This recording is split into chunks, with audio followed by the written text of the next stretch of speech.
myself, Professor Paramanand Upadhyay, department of panchakarma.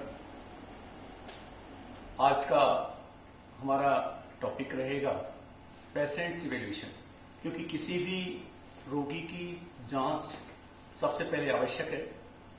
रोगी का diagnosis यदि नहीं किया जाए, प्रॉपर डायग्नोसिस नहीं होगा तो उसकी चिकित्सा आसानी से संभव नहीं है, और पंचकर्म भी चिकित्सा का ही एक पार्ट है। तो ऐसे में यहां पर आज का हमारा टॉपिक पेशेंट्स इवेल्यूएशन पर, आयुर्वेद ने पेशेंट्स की मूल्यांकन के लिए बहुत कुछ कहा है, और उन्होंने आयुर्वेद में बताया कि दर्शन स्पर्शन प्रश्नई परीक्षित अथ रोगिणा, यानी किसी भी चीज रोगी को देख करके, स्पर्श करके और उसकी डिजीज से संबंधित जो उसकी चीफ कंप्लेंट्स है उससे संबंधित प्रश्नों को पूछना और उस प्रश्न दर्शन स्पर्शन के आधार पर मूल्यांकन करना, डायग्नोसिस करना। तो आज का जो हमारा टॉपिक है वो है गैस्ट्रोइंटेस्टाइनल एग्जामिनेशंस। गैस्ट्रोइंटेस्टाइनल एग्जामिनेशन जो सिस्टम, जो कि एक सिस्टम है, इसके माध्यम से, क्योंकि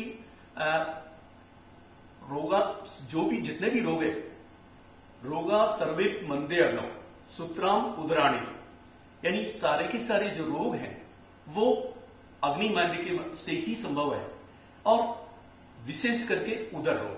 क्योंकि आज हम उदर रोगों की एग्जामिनेशन की चर्चा कर रहे हैं, तो किस तरीके से उदर रोग के बारे में आयुर्वेद ने गैस्ट्रोइंटेस्टाइनल सिस्टम को दो पार्टों में बांट करके एग्जामिनेशन बतलाई है। सबसे पहले अन्नवह स्रोतस और दूसरा है पुरीशवह स्रोतस। मॉडर्न साइंस भी गैस्ट्रोइंटेस्टाइनल को अपर एंड लोअर पार्ट के रूप में, लोअर एब्डोमेन के रूप में बतलाते हैं। तो यहां पर अन्नवह स्रोतस, तो अन्नवह स्रोतस के बारे में उन्होंने बतलाया कि अन्वानाम स्रोतसाम आमाशय मूलम वामम च पार्श्वम प्रदुष्टानाम तो खलु येषां विशेष विज्ञानम भवति तद यथा आनंदाभिलषणम अरोचकम अविपाकम छर्दीम च दृष्ट्वा अन्नवाहानी अश्य स्रोतांसी प्रदुष्टानी की विद्या। चूंकि अन्नवह स्रोतस गैस्ट्रोइंटेस्टाइनल सिस्टम का अपर एब्डोमिनल पार्ट है, इस अपर एब्डोमिनल पार्ट में यहां पर हमें दर्शन परीक्षा के माध्यम से जो इवैल्यूएशन करना है कि उदर को देख करके हम क्या उदर को किस चीज का इवैल्यूएशन करें। तो सबसे पहले इंस्पेक्शन के माध्यम से हमें इवैल्यूएशन करना है। तो वहां पर इंस्पेक्शन में size, distension and symmetry, abdomen की जो साइज के आधार पर, कि एब्डोमेन की जो साइज है यदि डिस्टेंट है या स्कैफोइड है, डिस्टेंट किन किन कारणों से होता है और स्कैफोइड किन किन कारणों से होता है, और सिमेट्री यानी जो एब्डोमेन की जो सिमेट्री है वो किन कारणों से बिगड़ सकती है। जैसे नॉर्मली जो साइज, स्कैफोइड एंड डिस्टेंशन के 5 कोजेज जो हैं, 5F के माध्यम से हम इसको डिस्क्राइब कर सकते हैं। 5F, first fat, fluid, flatus, faeces and fetus. ये 5F, इनके कारण एब्डोमेन डिस्टेंट दिखाई देता है। स्कैफोइड यानी स्कैफोइड जो है वो पेट का नौकाकार में हो जाना, किसी भी कारण से मालन्यूट्रिशन होने पर या किसी डिजीज के कारण यदि व्यक्ति की अग्निमांद्य रहती है तो एब्डोमेन स्कैफोइड देखने को मिलता है। सिमेट्री, वैसे जो एब्डोमेन है वो सिमेट्रिकल है, लेकिन यदि किसी भी कारण से या जैसे कोई ग्रंथि हो, कोई ग्रोथ हो, या कोई ऑर्गन की साइज एनलार्ज्ड हो, तो ऐसे में सिमेट्री एब्डोमेन की चेंज हो सकती है। इसी प्रकार और हम क्या क्या देख सकते हैं, स्कार, एब्डोमिनल वॉल का मूवमेंट, डायलेटेड वेसल्स, इनको भी देखा जा सकता है इंस्पेक्शन के माध्यम से। Size, distension and symmetry, abdominal wall movement, scar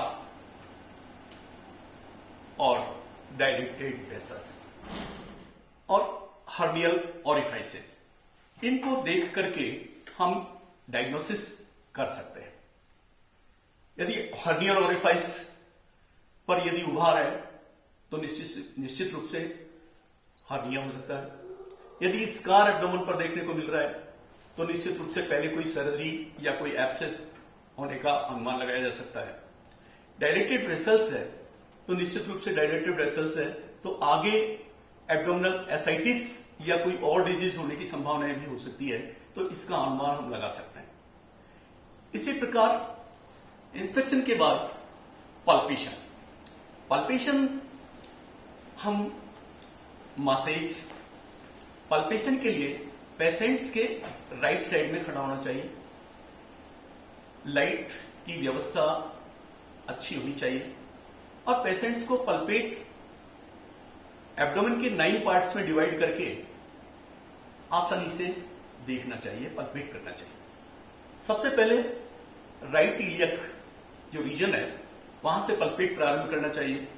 यदि हमें लीवर को चेक करना है तो राइट इलियक से राइट हाइपोकॉन्ड्रियम की तरफ जाएंगे। यदि हमें स्प्लीन को चेक करना है तो राइट इलियक से लेफ्ट हाइपोकॉन्ड्रियम की तरफ जाएंगे। यदि हमें ब्लैडर को चेक करना है तो हाइपोगैस्ट्रियम रीजन को चेक करेंगे। तो इसी प्रकार एक अलग अलग डिजीज को अलग अलग तरीके से चेक करने के पल्पेट कर सकते हैं। तो पल्पेट करके हम किन किन चीजों का इवैल्यूएशन कर सकते हैं? सबसे पहले मासेज, किसी प्रकार की कोई उभार हो, कोई ग्रंथि हो, कोई एब्सेस हो, कोई मास हो, उसको हम चेक पल्पेट कर सकते हैं। इसी प्रकार लीवर, हाइपरस्थीसिया, स्प्लेसिंग, liver, gallbladder, spleen, kidneys, urinary bladder, इनको हम पल्पेट करके चेक कर सकते हैं।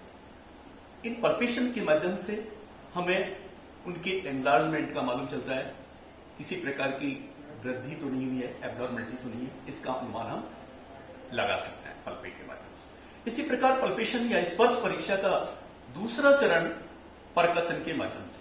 परकसन फ्लेक्सीमीटर फिंगर से फ्लेक्सीमीटर फिंगर पर यदि टेपिंग की जाए और वो टेपिंग भी हमें पल्पेशन के आधार पर ही करनी चाहिए, अर्थात राइटिक इलियक जो हमारा रीजन है वहीं से हमें परकसन प्रारंभ करना चाहिए।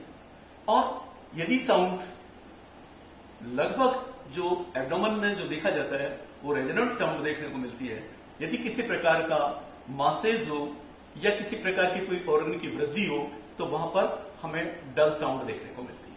तो परकसन में भी हमें masses, liver, gallbladder, spleen, kidneys और यूरिनरी ब्लैडर, इनको परकसन के माध्यम से इवेल्युएट करना चाहिए।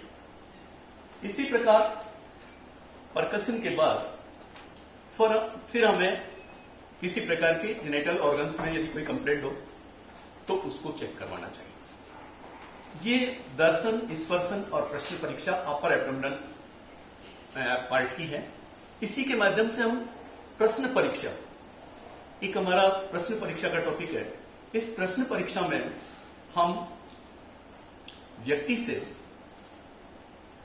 एपेटाइट, भूख लगती है या नहीं लगती है, वॉमिटिंग, उल्टियां तो नहीं होती है, वॉमिटस मैटर, वॉमिटिंग में क्या मटेरियल आ रहा है, ब्लड आ रहा है, भोजन आ रहा है, ये जो भी मटेरियल आता है तो वॉमिटस मैटर, हार्ट बर्न, कहीं कोई ट्रैक में जलन तो नहीं है, फ्लैटस यानी अपान वायु का रुकावट हो तो निश्चित रूप से डिस्टेंशन देखने को मिलती है।